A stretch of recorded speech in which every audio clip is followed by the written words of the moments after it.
The sun is starting to shine, so it's time to lather on the sunscreen. It's really important that you get the right kind. So to share some important facts we should all know about sunscreen, we turn to esthetician Kimberly Baden of Rejuvena Health.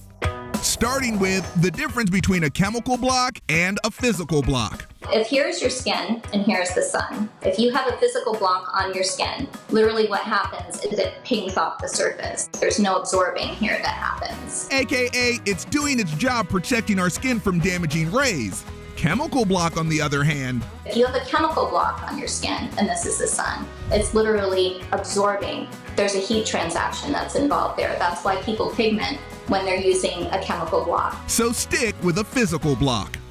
Speaking of physical blocks, what ingredients do we look for? Before you get your sunscreen, make sure that you look for the active ingredients, and you can find that on the back of any packaging. It'll say active ingredients, and the only two that you should see in there would be zinc oxide and or titanium dioxide. Those are the only two known physical block ingredients. So she says you are good to go if you remember those two ingredients. A good rule of thumb that I always tell my clients is it's easier to remember the two that you can have than the 50 different other ingredients that you can't.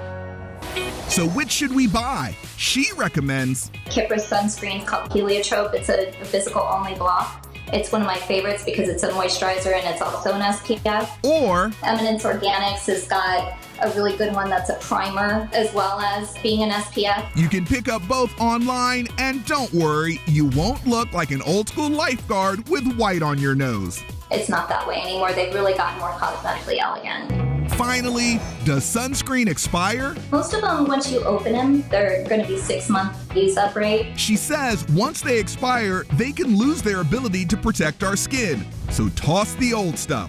A lot of people, they might buy something for just a vacation and then they throw it in a drawer and don't remember it for the next year, and they think it's still good because there's some in there, and they're wrong about that. Now we can catch some rays without feeling the burn.